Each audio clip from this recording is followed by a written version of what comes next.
Hello dear friends, फातिमुलिस literature में आप सबका स्वागत है। मैं हूं आपका दोस्त साजिद अली खान। तो दोस्तों, हम देख रहे थे Nelson Mandela long walk to freedom. Part 1 में हमने ऑलरेडी डिस्कस कर चुके हैं दोस्तों अपर्थाइड के बारे में। What was the policy of apartheid, जो एक पॉलिटिकल सिस्टम था जिसमें लोगों को नस्ल के बुनियाद पर उनमें फ़र्क किया जाता था। गोरे अंग्रेज़ ब्लैक अफ्रीकन को बहुत ज़्यादा सताते थे, उनका इस्तेसाल करते थे। फिर हमने देखा कि किस तरीके से नेल्सन मंडेला की ओथ टेकिंग सेरेमनी में पूरे वर्ल्ड के ऑलमोस्ट 140 कंट्रीज़ के पॉलिटिशियंस और डिग्नेटरीज ने हिस्सा लिया था और एक बहुत बड़ा अचीवमेंट था दोस्तों। उसके बाद हमने देखा कि पूरे जितने भी अफ्रीकन वहाँ के रहवासी थे वो बहुत ही देवर जुबिलेंट, बहुत खुशी मना रहे थे। फिर हमने देखा था कि 10 मई का जो डे था वो बहुत ही खुशियों वाला दिन था साउथ अफ्रीका की तारीख में। इसके बाद हमने देखा कि नेल्सन मंडेला जो है तो अपनी बेटी के साथ वहाँ पर पोडियम की तरफ बढ़ रहे थे और उनका जो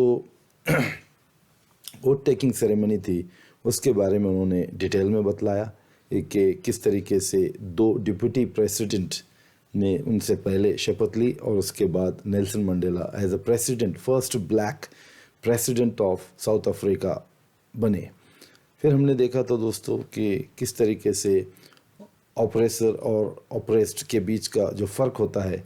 उसके बाद हमने ये क्वेश्चन आंसर्स को डिस्कस किया और उसके बाद हमने ये देखा कि नेल्सन मंडेला ने बहुत ही अच्छे से बयान किया कि उनकी कंट्री को जो फ्रीडम मिली थी वो उसके पीछे किन लोगों के सेक्रीफाइस थे। उन्होंने वहाँ के बहुत ही अजीम और महापुरुषों का उसमें योगदान को सराहा और उनमें से उन्होंने जो नाम गिनवाए थे मैं एक बार फिर से रिपीट कर दूँ। Oliver Tambo, Walter Sisulu, Chief Luthuli and Yusuf Dadoo, Bram Fischer and Robert Sobukwe, इन सब लोगों का बहुत अहम योगदान रहा है। और नेल्सन मंडेला को इस बात का अफसोस भी था कि वो उनको थैंक यू नहीं कह पाए क्योंकि वो लोग उनसे पहले ही जा चुके थे। और इस बात का भी अफसोस था उनको वोट टेकिंग सेरेमनी में कि काश अगर वो लीडर्स आज ज़िंदा होते तो वो कितने खुश होते थे। तो दोस्तों, यहाँ तक हमने पार्ट 1 में ऑलरेडी डिस्कस कर चुके हैं। आइए हम अगले पार्ट की तरफ बढ़ते हैं। लास्ट में नेल्सन मंडेला ने कहा था कि मेरी कंट्री जो है वो मिनरल और जेम्स से बहुत ज़्यादा मालामाल है, डायमंड्स की वहाँ पे माइंस होती है, लेकिन फिर भी वो कहते हैं कि उससे भी ज़्यादा कीमती उनके लोग हैं, अफ्रीकन पीपल है जो प्योर डायमंड से भी ज़्यादा सच्चे हैं।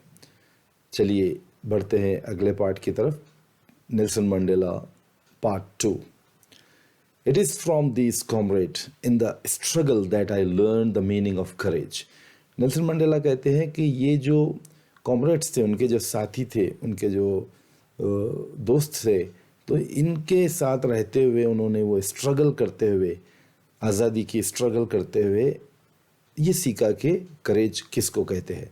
Time and again I have seen men and women risk and they give their lives for an idea. Mandela कहते हैं कि बार बार उन्होंने देखा कि लोग किसी आइडिया के लिए, किसी ख्याल के लिए, कोई सोच के लिए अपनी जानें जो है तो रिस्क पे लगा देते थे, खतरे में डाल देते थे। I have seen men stand up to attacks and torture without breaking, showing a strength and resilience that defies the imagination.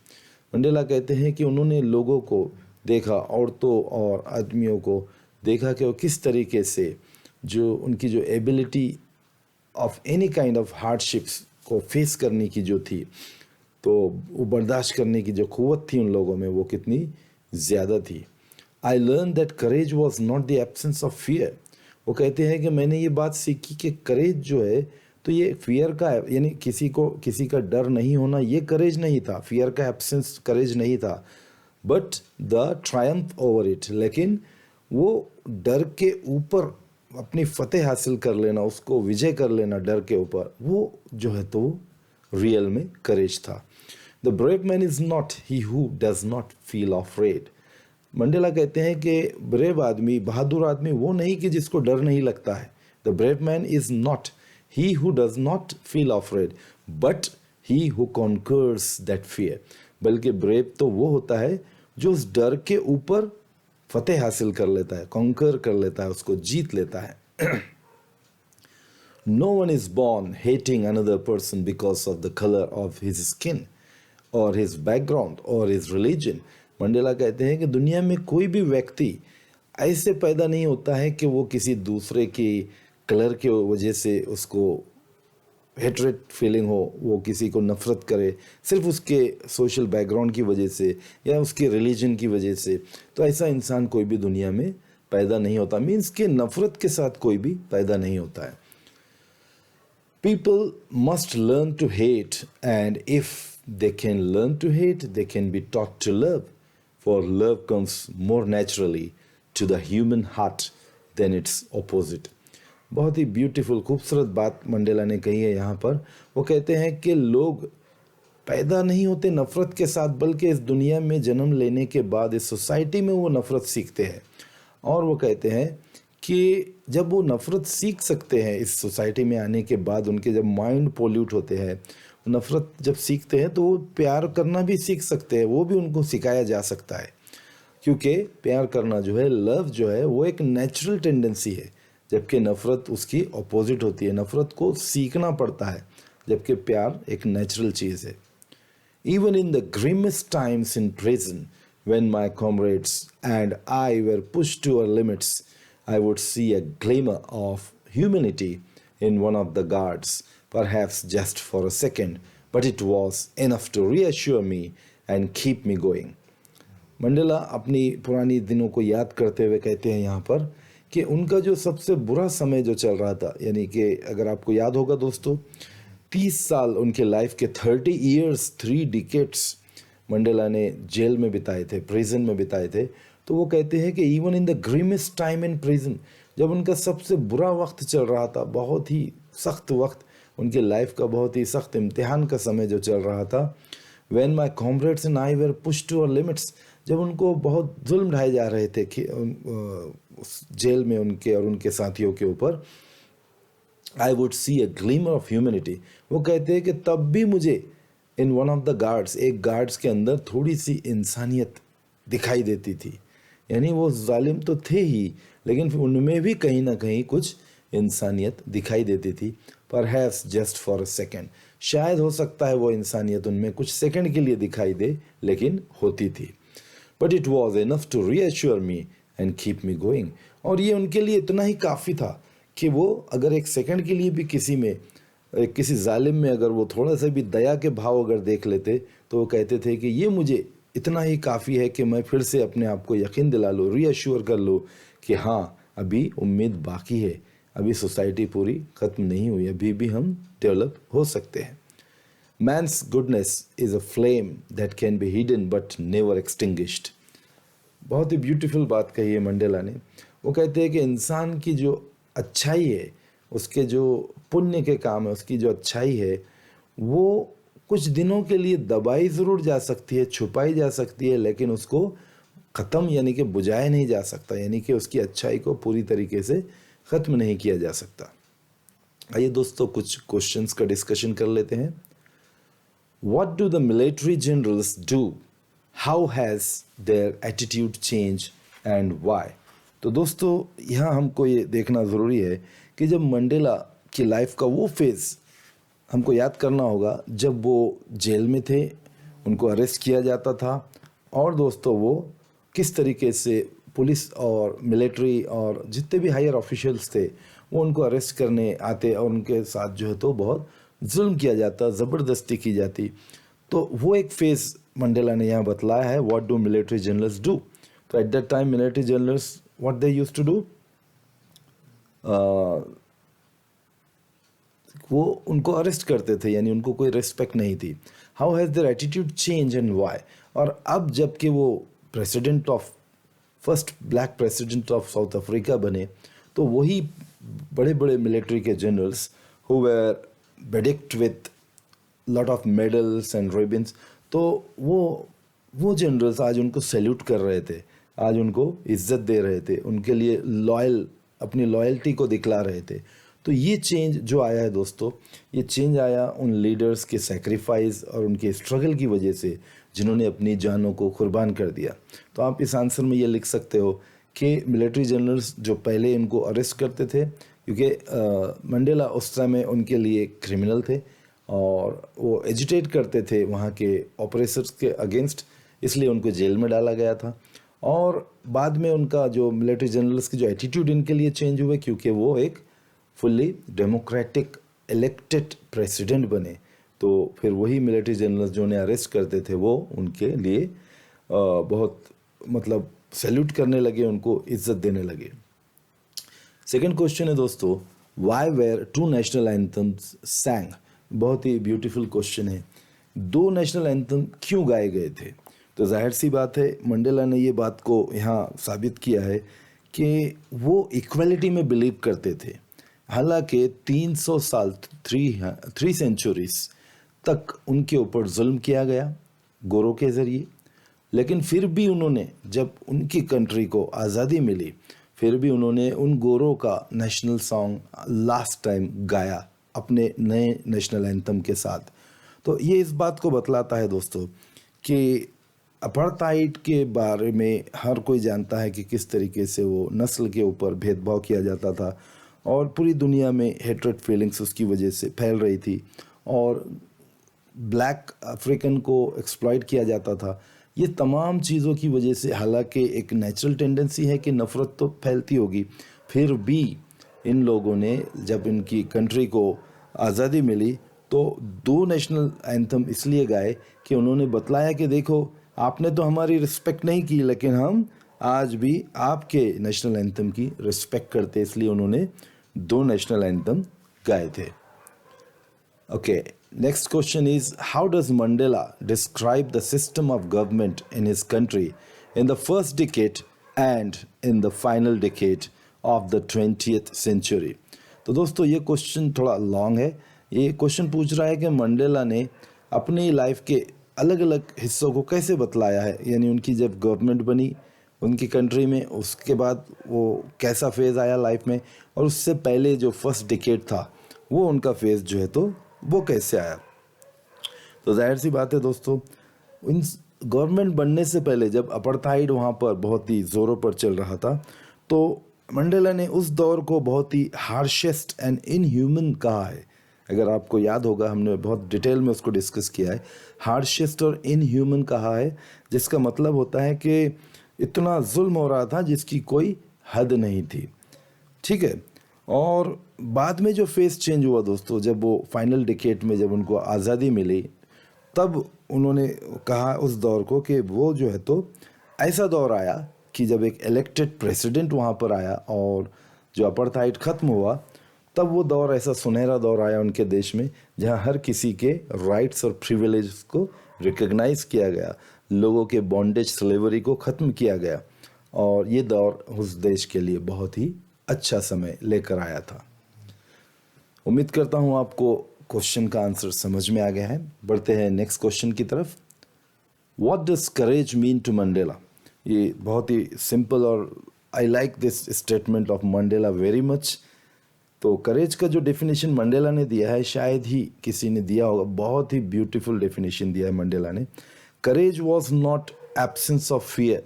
Mandela कहते हैं कि करेज यानी हिम्मत, बहादुरी, ये डर का एब्सेंस नहीं होता, यानी जिसको डर नहीं है वो बहादुर है, ऐसा नहीं कह सकते। इसे इसकी courage was not absence of fear but the triumph over it. वो कहते हैं कि फियर के ऊपर फतेह हासिल कर लेना, उसके ऊपर विजय हासिल कर लेना, ये होता है करेज। और वो ये कहते हैं कि एक ब्रेव पर्सन जो होता है तो वो सोसाइटी के लिए कुछ भी कर सकता है, राइट? अपने फैमिली के लिए, अपने लोगों के लिए, सोसाइटी के लिए कुछ भी कर सकता है, वो किसी से डरता नहीं है। लेकिन वो ब्रेव कब बनेगा? जब वो डर के ऊपर उसको जीत मिल जाती है। ओके, नेक्स्ट क्वेश्चन है दोस्तों, which does he think is natural, to love और टू हेट? तो जाहिर सी बात है दोस्तों, यहाँ पर भी हमने देखा है कि love comes natural but hate is a product of human mind. ये उन्होंने बताया है अपनी बातों में कि लव जो है एक नेचुरल टेंडेंसी है। हम किसी को जानते भी नहीं तब भी हमें हमदर्दी के जज्बात आते हैं किसी को प्रॉब्लम में देखते हुए। ठीक है, तो ये क्या है, ये लव है, ये एक नेचुरल फीलिंग है। और हेट्रेड जो है दोस्तों वो हमारे माइंड की उपज होती है। वो हम जेलसी या किसी और रीज़न की वजह से किसी से नफरत करने लगते हैं। उम्मीद करता हूँ क्वेश्चन आंसर्स से आपको बहुत मदद मिलेगी एग्ज़ाम में। चलिए बढ़ते हैं अपने अगले पार्ट की तरफ। In life, every man has twin obligations. Obligations to his family, to his parents, to his wife and children. And he has an obligation to his people, his community, his country. Mandela कहते हैं कि ज़िंदगी में हर किसी को दो तरह की जिम्मेदारियां होती है, ऑब्लिगेशंस होते हैं, रिस्पॉन्सिबिलिटीज़ होती है। एक रिस्पॉन्सिबिलिटी कौन सी होती है, जो उसकी फैमिली, उसके पेरेंट्स, उसकी वाइफ और बच्चों के साथ जो उसकी रिस्पॉन्सिबिलिटी होती है, और दूसरी होती है उसके लोग, उसका देश, उसका वतन, उसकी कम्युनिटी, उनके लिए भी वो रिस्पॉन्सिबल होता है।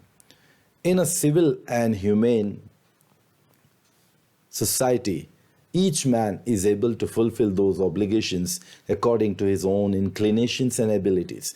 मंडेला कहते हैं कि एक पढ़े लिखे समाज में, एक सिविल सोसाइटी में हर तरह के आदमी जो होते हैं, each man is able to fulfil those obligation.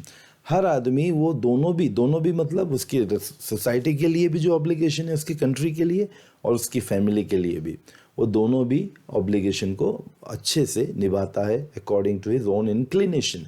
उसकी जो नेचुरल बिहेवियर टेंडेंसी है, उसकी जो अंतरात्मा जो बोलती है, वो बराबर कर सकता है।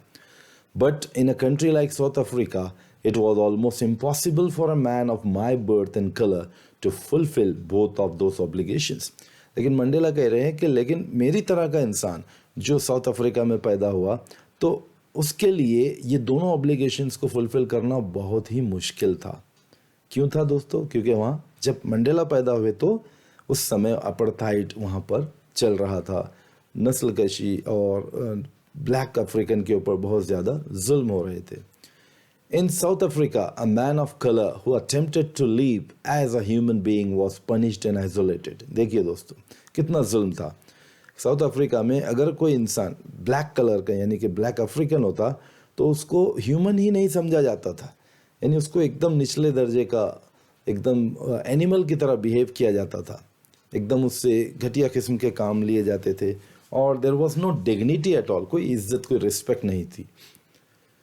In South Africa, a man who tried to fulfill his duty to his people was inevitably ripped from his family and his home and was forced to live a life apart, a twilight existence of secrecy and rebellion. देखिए दोस्तों, ये उस ज़माने का picture बतला रहे हैं Mandela, बहुत ही अच्छे से उनके वर्ड्स में एक्सप्लेन कर रहे हैं कि साउथ अफ्रीका में अगर कोई इंसान ये कोशिश करता कि वो अपनी ड्यूटी, अपने समाज के ताल्लुक से जो उसकी ड्यूटी है समाज के बारे में, अगर वो पूरी करने की कोशिश करता तो ये इट वाज इनएविटेबल, यानी कि अनअवॉइडेबल, यानी कि ऐसा होए बगैर रह ही नहीं सकता था। क्या कि उसको समाज से, उसकी फैमिली से निकाल दिया जाता। रिप्ड फ्रॉम मीन्स उसको वहाँ से टॉर्न अपार्ट, उसको तोड़ दिया जाता, यानी कि उसको अरेस्ट कर लिया जाता। And his home, from his home and was force to live a life apart, और उसको अलग से जिंदगी गुजारने यानी कि जेलों में डाल दिया जाता था। I did not in the beginning choose to place my people before my family. Mandela कहते हैं कि शुरू में मैंने भी अपनी फैमिली के पहले अपने लोगों को नहीं समझा, यानी कि उनका भी इंक्लिनेशन ज़्यादातर उनकी फैमिली के लिए था, उनके लोगों के लिए नहीं था शुरू में, स्टार्ट में, उनकी अर्ली लाइफ में। But in attempting to serve my people I found I was prevented from fulfilling my obligations as a son, a brother, a father and a husband. वो कह रहे हैं कि लेकिन जब लोगों के यानी समाज की तरफ अपनी जिम्मेदारियों को समझा और निभाने की कोशिश की, तब उन्होंने ये महसूस किया कि कहीं ना कहीं वो दूर होते जा रहे हैं अपनी दूसरी ड्यूटी से। I was prevented, कोई चीज़ रोक रही थी उनको, to serve my people, उनके लोगों को सर्व करने से। I found that I was prevented from fulfilling my obligations as a son. वो किसी के यानी अपने पेरेंट्स को लेकर उनके obligations को नहीं कर पा रहे थे पूरा। As a brother, as a father and a husband, ना वो अपनी वाइफ को ना अपने बच्चे को यानी किसी को भी लेकर वो अपने पूरे ऑब्लिगेशंस को पूरा नहीं कर पा रहे थे। क्यों? क्योंकि वो समाज से दूर, उनको जेल में डाला जा रहा था क्योंकि वो समाज की खिदमत कर रहे थे, तो वो फैमिली की खिदमत नहीं कर पा रहे थे। I was not born with hunger to be free. Mandela कहते हैं कि मैं बचपन से ही, मुझे इतनी ऐसी आज़ादी की भूख नहीं थी, यानी कि उनको तब ये नहीं समझ रहा था कि उन्हें आज़ादी चाहिए। I was born free, free in every way that I could know. वो कहते हैं कि मैं हालांकि आज़ाद पैदा हुआ था और हर तरह से आज़ाद जहाँ तक कि मैं जानता हूँ। Free to run in the fields near my mother's hut. वो कहते हैं कि उनकी माँ की जो झोपड़ी हुआ करती थी उसके नज़दीक वो मतलब वो खेत में, खेत खलियान में कहीं पर भी घूमने चले जाते थे, तो उन्हें इसको आज़ादी समझते थे। Free to swim in the clear stream, और एकदम साफ शफाफ पानी के झरने में तैरना, वो जहाँ जाते चले जाते, वो इसको भी आज़ादी समझते थे। That ran through my village, जो झरना पानी का उनके गांव से गुजरता था, वो वहाँ अगर तैरने जाते कभी भी, जब भी उनका मन करता, तो वो उसको आज़ादी समझते थे। Free to roast mealies under the stars and ride the broad backs of slow moving bulls. तो दोस्तों वो ये भी कहते हैं कि जब वो रात के समय, अंडर द स्टार्स मतलब रात के समय, जब वो मिलीज कहते हैं मेज़, जो भुट्टा हम जिसे कहते हैं, भुट्टा भुनते हैं रात में खाने के लिए लोग, तो यानी कि वो लाइफ को बहुत अच्छे से जब वो जी रहे थे, तो वो इसी को समझते थे कि यही आज़ादी है। जब चाहे जहाँ चले जाओ, जो चाहे खा लो, जहाँ चाहे घूम लो, ठीक है। कभी बैल और गायों के ऊपर बैठकर वो घूमते थे, बैलों के ऊपर, तो ये इसको आज़ादी समझते थे क्योंकि वो उनका दिमाग उस समय इतना क्या कहते हैं, इतना नॉलेज उनको नहीं था, वो उसी को आज़ादी समझते थे। As long as I obeyed my father and abided by the customs of my tribe, I was not troubled by the laws of man or God. जब तक वो समाज के कस्टम को फॉलो कर रहे थे, रूल्स और रेगुलेशन को फॉलो कर रहे थे उनके ट्राइब्स के, तो उनकी लाइफ में कोई प्रॉब्लम्स नहीं आए थे। He was not troubled by the loss of man और God. It was only when I began to learn that my boyhood freedom was an illusion. उनकी लाइफ में प्रॉब्लम कहाँ से शुरू हुए दोस्तों? वो कह रहे हैं कि जब उनको ये एहसास हुआ कि जिस चीज़ को वो फ्रीडम समझ रहे, आज़ादी समझ रहे, एक्चुअल वो एक धोखा है। इट वॉज एन इल्यूजन, ये कोई आज़ादी नहीं है। जैसा वो ग्रो अप होने लगे, उनका माइंड डेवलप होने लगा, उनको और समाज की अच्छे से समझ आने लगी, तब उनको एहसास हुआ कि जिस चीज़ को, घूमने फिरने को, खाने पीने को, जहाँ चाहे जब चाहे चले जाने को, जब वो आज़ादी समझ रहे थे, उनको लगा कि ये तो आज़ादी नहीं है। When I discovered as a young man that my freedom had already been taken from me. जैसे ही वो बड़े हुए तो उनको एहसास हुआ कि एक्चुअल उनकी आज़ादी तो छिन चुकी है, वो तो आज़ाद है ही नहीं, वो सिर्फ समझ रहे थे, एक इल्यूजन था, एक धोखा था। That I began to hunger for it. और तब उनको वो आज़ादी की भूख महसूस हुई। यहाँ जाकर उनको लगा कि मुझे अपने देश को आज़ाद करना चाहिए। At first, as a student I wanted freedom only for myself. लेकिन तब भी क्या हुआ, स्टार्ट में वो एज ए स्टूडेंट उनको लगा कि मुझे आज़ाद होना चाहिए, ठीक है। द ट्रांजिटरी फ्रीडम, ट्रांजिटरी यानी which is not permanent, temporary freedom of being able to stay out at night, read what I pleased and go where I chose. तो जैसा कि मैंने बतलाया दोस्तों मोमेंट एगो, मंडेला रात में घूमने को देर तक और कहीं भी जाने, कुछ भी खाने को, ये इन चीज़ों को पहले फ्रीडम समझते थे, लेकिन अब वो चीज़ें उनके दिमाग से निकल रही थी।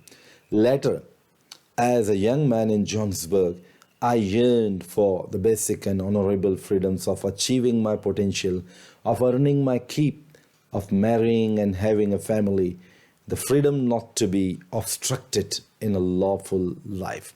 जब वो बड़े हुए दोस्तों, तब उनको लगा कि लाइफ क्या है, कैसे अर्निंग होती है, कैसे शादी होती है, कैसे फैमिली होती है, किस तरीके से लाइफ में जो है तो अनलॉफुल एक्टिविटीज़ का बहुत ज़्यादा दबाव होता है और उनको कैसे लाइफ गुजारनी चाहिए। But then I slowly saw that not only was I not free but my brothers and sisters were not free.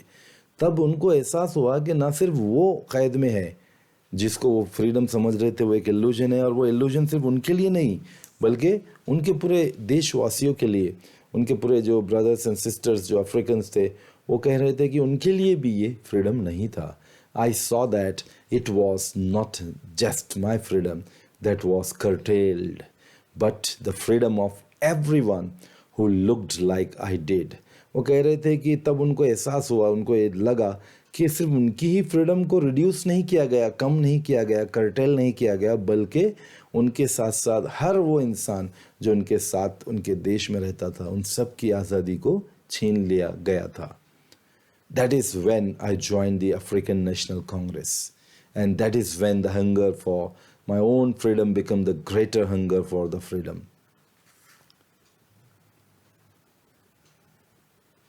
of my people. तब वो कह रहे हैं दोस्तों कि इसके बाद जब मुझे एहसास हुआ कि मेरा पूरा देश जो है तो फ्री नहीं है, ठीक है, तब उनको ये लगा कि मुझे कुछ बड़े लेवल पे कुछ करना चाहिए आज़ादी के लिए. तब उन्होंने अफ्रीकन नेशनल कांग्रेस पार्टी को ज्वाइन किया, और उसके बाद उनको जो फ्रीडम की जो भूख थी वो पूरे देश के लिए और हर इंसान के लिए वो फ्रीडम की भूख महसूस होने लगी. It was this desire for the freedom of my people to live their lives with dignity and self-respect that animated my life, that transformed a frightened young man into a bold one, that drove a law-abiding attorney to become a criminal, that turned a family-loving husband into a man without a home, that forced a life-loving man to live like a monk. यहाँ Mandela कह रहे हैं कि जैसे ही मुझे इस चीज़ का एहसास हुआ तो मेरी जो डिज़ायर है, मेरी जो ख्वाहिश है, वो ये बार बार उभरने लगी कि अब तो मुझे आज़ादी लेकर ही रहना है. और इस ख्वाहिश के पनपने की वजह से ही मेरे अंदर बहुत से लाइफ में चेंजेस आने लगे. जो कि मैं एक साधारण इंसान था, तो मैं अब वो वैसा नहीं रहा. अब मैं ट्रांसफॉर्म्ड हो गया एक नॉर्मल यंग मैन से एक बोल्ड मैन में. अब मेरे अंदर वो एतमाद, वो डेयरिंग आने लगी. That drove a law abiding attorney to become a criminal. और जो एक लॉयर, ये एक लॉयर थे दोस्तों, अटॉर्नी, तो वो अब एक क्रिमिनल बनने लगे. यानी कि वो देश के लिए जब लड़ने लगे तो उनको अंग्रेज़ों ने उस समय पे उनको 30 साल तक जेल में डाल दिया. तो वो उनकी नज़र में, अंग्रेज़ों की नज़र में वो क्रिमिनल बनने लगे. तो वो कहने लगे, वो कह रहे थे कि अब मुझे किसी चीज़ का डर नहीं लग रहा था, क्योंकि उनको पता था कि वो जिस कॉज के लिए लड़ रहे हैं वो बहुत ही ज़रूरी है. That turn a family loving husband into a man without home. और अब जो हस्बैंड फैमिली लविंग था, जो बीवी बच्चों के साथ रहता था, अब वो एक विदाउट होम इंसान, यानी कि वो जेल में रहने लगा था. ये सब चेंजेस आ रहे थे. That force a life loving man to live like a monk.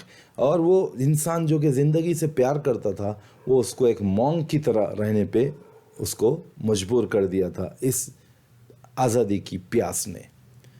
I am no more virtuous और self sacrificing than the next man.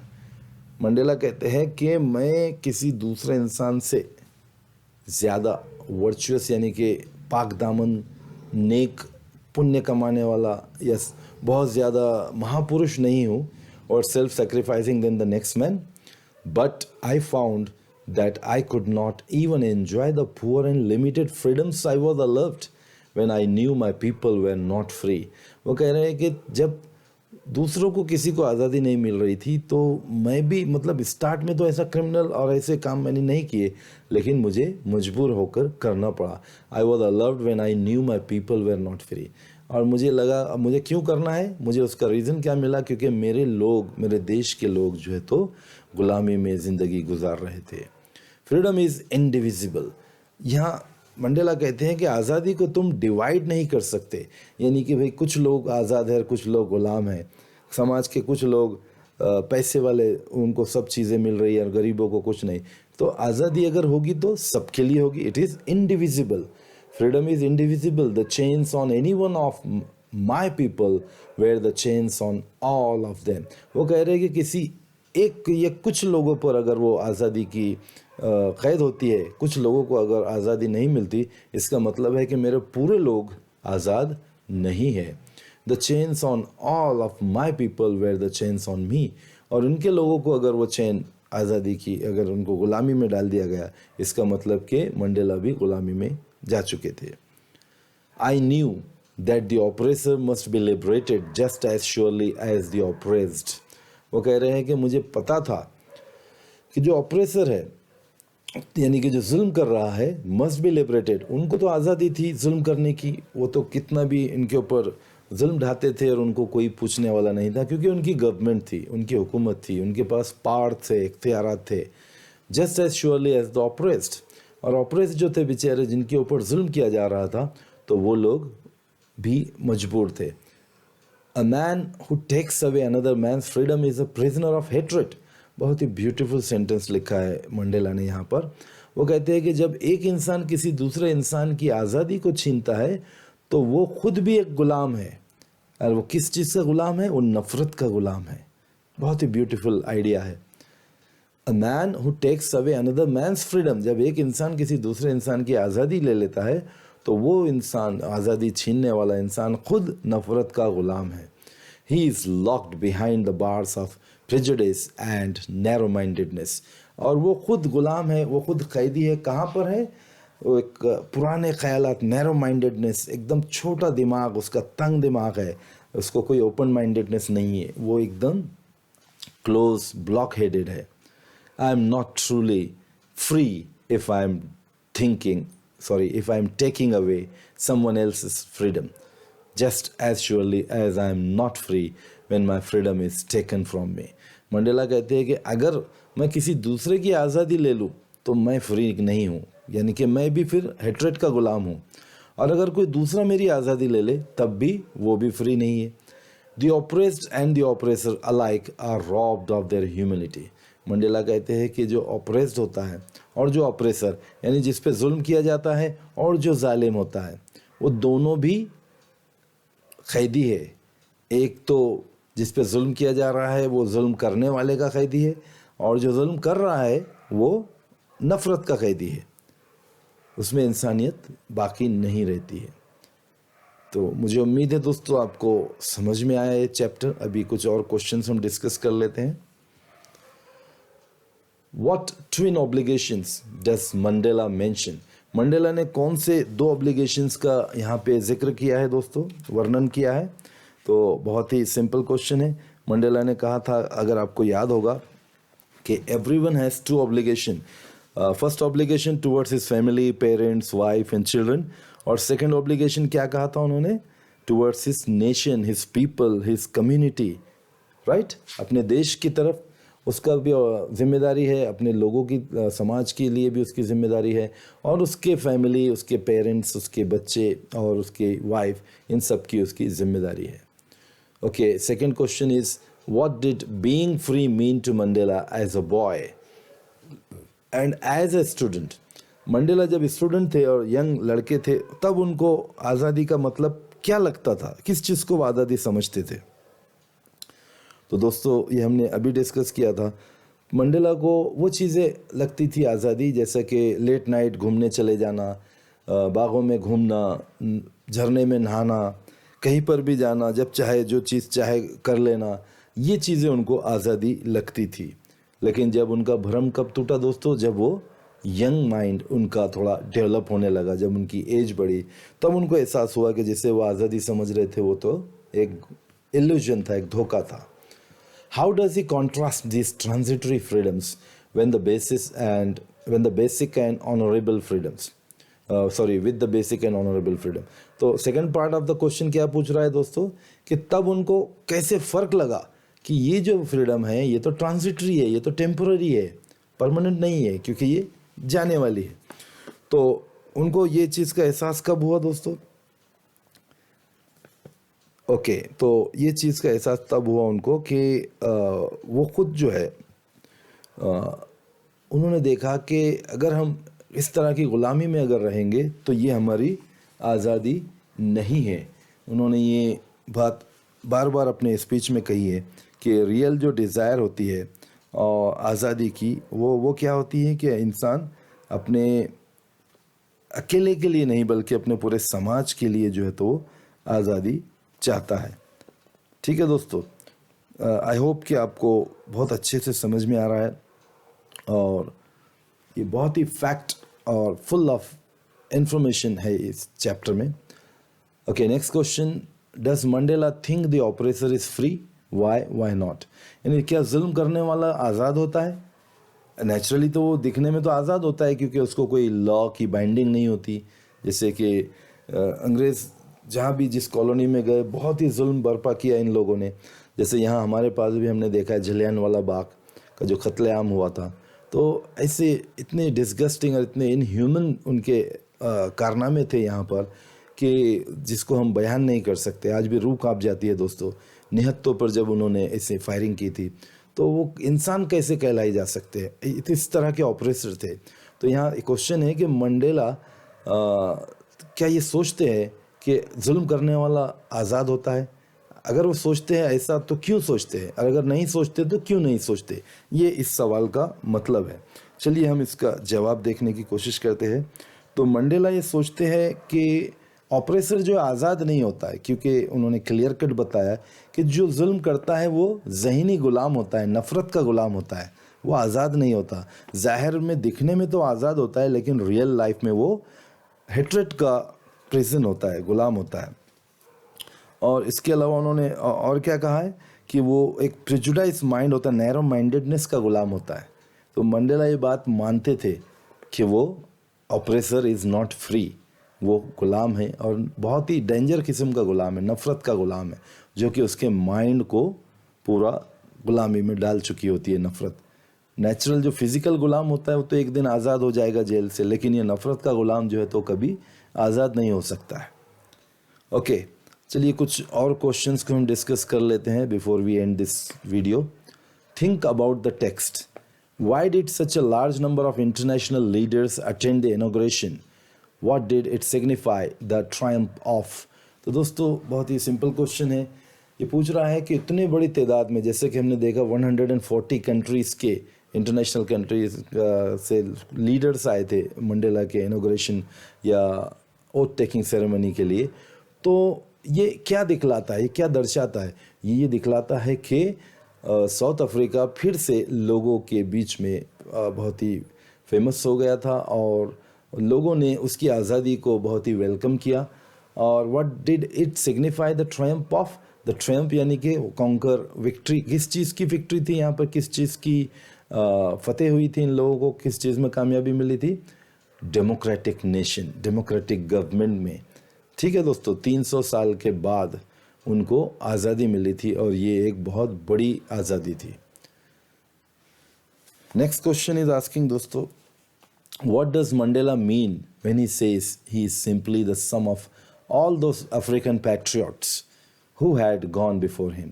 तो बहुत ही सिंपल है दोस्तों। अगर आपने स्टोरी को शुरू से सुना तो आपको याद होगा कि मंडेला जो है तो वो एक जगह उन्होंने ये कहा है कि मैं एक चैन चली आ रही थी जो फ्रीडम फाइटर्स की उनके देश में, और वो जो नाम उन्होंने लिए थे जितने भी, तो उसमें वो कहते हैं कि वो बीच में कहीं डॉटेड टूट गई थी, वो चैन ब्रेक हो गई थी, लेकिन बाद में वो चैन इनसे फिर से शुरू हो रही है। तो इसका मतलब ये है कि what does Mandela mean when he say simply sum of all those, यानी उन सब से मिलकर वो जितने भी लीडर्स थे, वो जितने भी, मैं एक बार आपको उनकी नाम बतला देता हूँ, वो जितने भी लीडर्स थे, मंडेला कहते हैं कि उन सब से मिलकर जो है तो मेरी पर्सनालिटी बनी थी।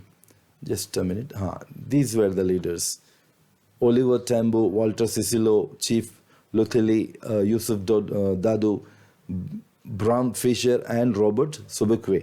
तो इन सब का वो मिश्रण अपने आप को बतलाते थे, क्योंकि कहीं ना कहीं वो उन्हीं की सोच को आगे लेकर चल रहे थे। Okay, what does Mandela mean? तो ये हम समझ चुके हैं, simply the sum of all African patriots who had gone before him. Okay, third question है दोस्तों, would you agree that the depths of oppression create heights of character? एक जगह मंडेला ने कहा है कि क्योंकि ये तमाम लोग, इतने बड़े महापुरुष ने जब वहाँ जन्म लिया, तो ये किस चीज़ का रिजल्ट था? वो ऑपरेशन का रिजल्ट था। उन पे जो जुल्म हुआ, इतना ज़्यादा जुल्म हुआ कि वो ऐसे ज्ञानी लोगों को भगवान ने वहाँ पर पैदा कर दिया, अल्लाह ने वहाँ पैदा कर दिया।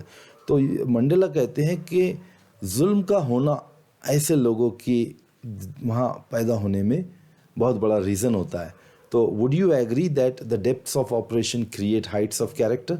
ऑफ कोर्स ऐसा होता है, और मुझे लगता है आप भी ऐसे समझते हो, क्योंकि जब जहाँ जुल्म होता है वहाँ पर मुजाहिद पैदा होते हैं, वहाँ पे लोग उसके खिलाफ आवाज़ उठाने वाले लोग जो है तो बनते हैं। वहाँ पे गॉड ऐसे लोगों को बनाता है कि जो उस जुल्म के खिलाफ आवाज़ उठाते हैं। जैसे हमारे देश में भी हमने देखा है दोस्तों, ऑलमोस्ट 200 साल के करीब अंग्रेज़ों ने राज किया था, और जब यहाँ पर भी उनका जुल्म बढ़ता गया तो गॉड ने यहाँ पर भी ऐसे बहुत ही कीमती हीरो को पैदा किया था।